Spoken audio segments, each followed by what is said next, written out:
Pada tahun 1732, di kota yang kecil di Austria, lahirlah seorang anak yang akhirnya menjadi musikus yang paling besar zaman itu. Anak ini dibesarkan di Graz, satu kota yang penuh suasana musik, di mana kalau 3 orang kumpul, pasti satu komponis, satu penyanyi, satu penabuh musik. Sehingga di kota itu tidak usah khawatir tidak ada orang musik. Semua bisa nyanyi, semua bisa nabuh, semua bisa bikin lagu. Dan dari situ mereka kebanyakan maju ke kota Vienna yang disebut sebagai ibu kota musik di Eropa. Vienna mengganti tempat yang namanya Venesia, dan akhirnya baru pindah pergi ke London. Ini 3 tempat penting sekali. Pada waktu Haydn, Franz Joseph Haydn, umur 7, dia masuk ke dalam satu kor yang terkenal di Vienna dan langsung dibawa gereja pusat dan dipimpin dan dikuasai oleh uskup yang besar di situ. Tapi 1 tahun kemudian si Joseph Haydn ini dikeluarkan dari kor anak-anak itu. Karena apa? Karena dia terlalu nakal. Waktu dia nyanyi di baris ketiga, di depannya ada seorang perempuan anak umur belasan tahun, cantik sekali dan kuncirnya belakang panjang. Dia sayang sekali sama anak itu. Satu hari mendadak anak itu teriak, kor semua berhenti nyanyi. Karena apa? Dia sengaja bawa gunting, tengah-tengah nyanyi 2 kuncirnya dipotong. Sesudah potong, perempuan itu teriak, dia sayang sekali sama kuncirnya. Lalu kor berhenti, uskup datang, siapa yang kerjakan ini? Saya. Kenapa kerjakan? Saya sayang sama dia. Engkau keluar dari sini, tidak boleh lagi nyanyi. Di situ dia mendapatkan kesulitan pertama kali di dalam hidupnya. Sesudah itu dia tidak ada penghasilan, masih kecil, keluarganya miskin. Dia keliaran di tengah jalan, bawa biola, nyanyi tengah jalan, ngamen untuk cari hidup. Tetapi ini jenius yang besar sekali. Dia disebut Bapak Simfoni. Kalau di dunia begitu banyak gedung namanya Sinfonia Orchestra Hall, Concert Hall, karena mempermainkan simfoni. Dan istilah simfoni perkembangan dari sonata akhirnya diperlengkapi, dirumitkan menjadi satu bentuk musik yang lebih sempurna menjadi simfoni. Dan bapak simfoni seluruh dunia adalah Haydn. Haydn waktu itu menjadi tukang ngamen, bukan seperti tukang ngamen di Indonesia yang kelas rendah. Di Eropa seorang pintar main musik, mainkan musik di tengah jalan atau restoran, itu dihormati luar biasa. Sehingga mereka kalau dengar mainnya bagus sekali, mereka kasih uang yang banyak. Dari situ dia cari hidup. Dia bukan seorang yang remeh, orang yang hina, tapi orang yang anggun sekali. Saudara-saudara, Haydn makin besar. Ternyata bakat musiknya menarik perhatian orang paling tinggi. Dari raja, daripada bangsawan, dari orang pejabat-pejabat tinggi. Mereka rebutan mengundang dia menjadi musikus di dalam istana atau di dalam tempat pejabat yang tinggi-tinggi. Sehingga dia lambat laun menjadi orang terkenal sekali. Nah, saudara-saudara, Haydn mulai membuat simfoni orkestra pada waktu dia masih muda sekali. Sehingga di dalam sejarah musik, dia orang yang paling banyak menciptakan simfoni. Beethoven 9, Schubert 9, Dvorak 9, Tchaikovsky 7. Lalu ada lagi yang lain seperti Mendelssohn 5, ada yang 6, Schumann 4, Brahms 4, tapi Mozart 46, biasanya diketahui 41, padahal 46. Mozart umur 10 bikin simfoni pertama, dan Haydn seluruh hidupnya simfoninya 104, paling banyak. dia disebut Bapak Simfoni. Sekarang seluruh dunia mengerti simfoni, mulai daripada Franz Joseph Haydn. Karena dia terlalu terkenal, satu hari seorang bilang, saya undang engkau pergi ke London, mengkondak di situ, bikin konser di situ. Orang London mempunyai uang yang banyak, mempunyai kemungkinan bikin musik yang indah, tapi kurang komponis. Setelah Henry Purcell meninggal dunia, di Inggris tidak ada komponis yang besar. Begitu Handel pindah dari Jerman sampai di Inggris, langsung ditawarkan membuat musik di atas air, simfoni orkestra yang seluruh kapal pemainnya musik untuk menghibur raja. Dan sekarang Handel sudah mati, Haydn datang ke London, disambut luar biasa. Ribuan orang suka musik dia. Di mana dia berada, di situ penuh dengan manusia. Dan Haydn di dalam satu malam sudah menjadi orang paling terkenal di kota London. Waktu itu kota London kota terbesar di dunia.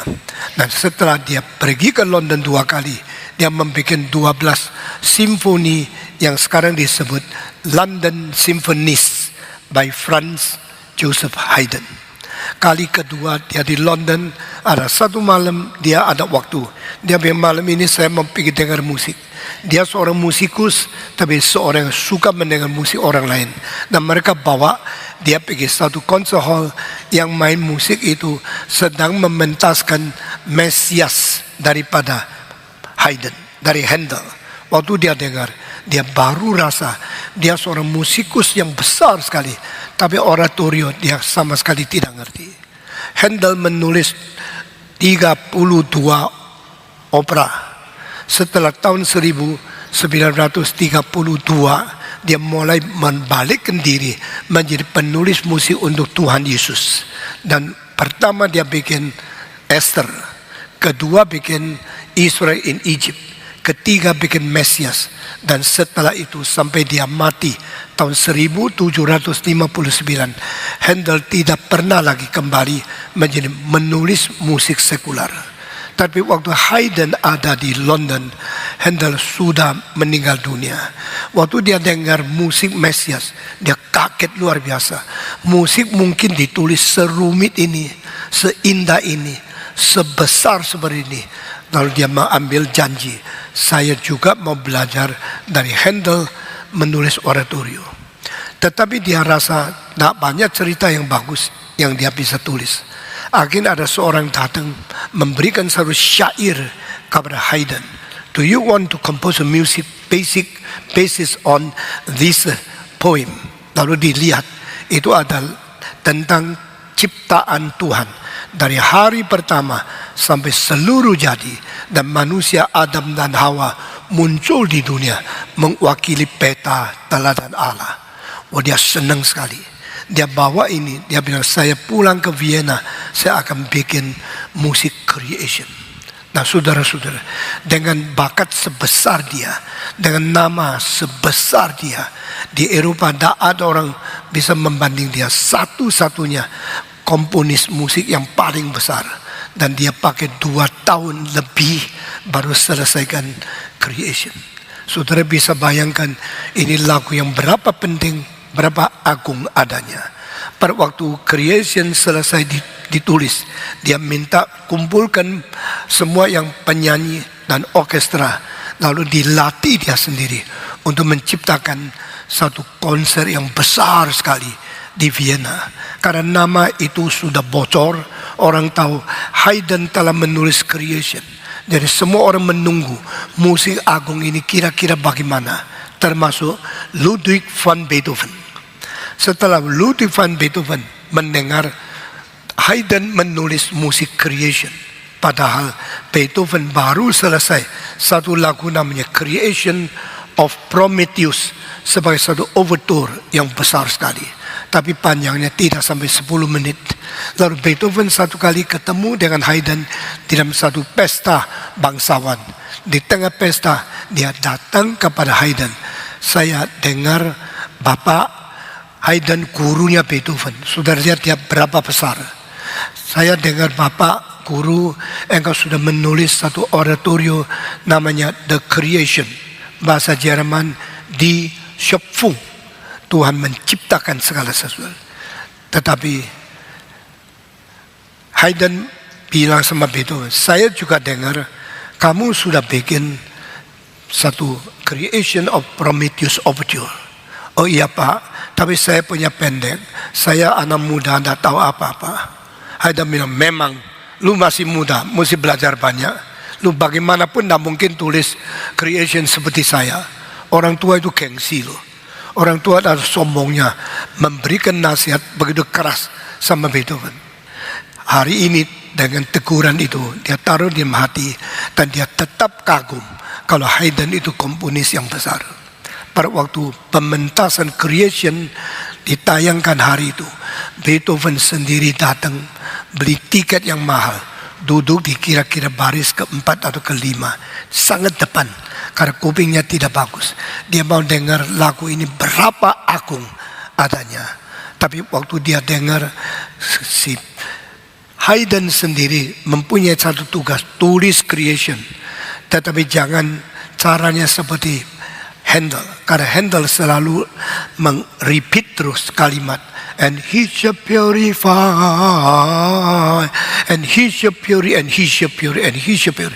Selalu mengulang-ulang. Tolong jangan ulang. Setiap kalimat hanya satu kali. Oke.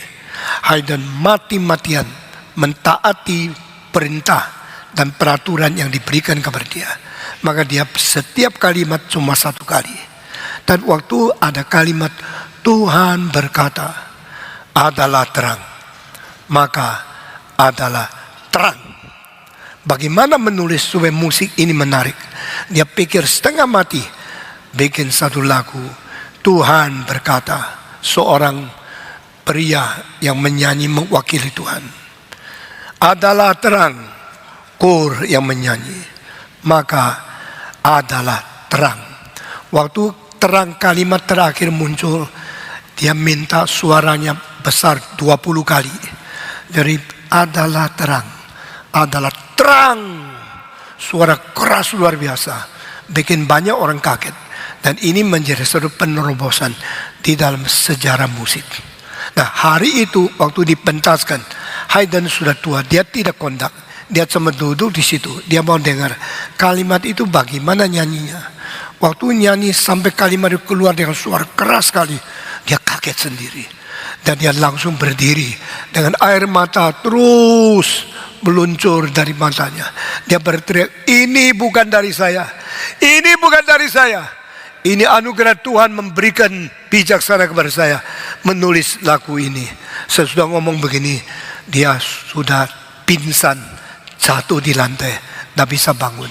Dan dia tertidur di situ. Seluruh pendengar kaget. Haydn, komponis yang besar sekarang pingsan jatuh. Orang tua bagaimana bahaya tidak? Waktu itu ada seorang anak yang relatif muda datang kepada dia dan mengangkat dia, tubuh yang berat, bangun dan bikin dia bangun. Orang itu adalah Beethoven.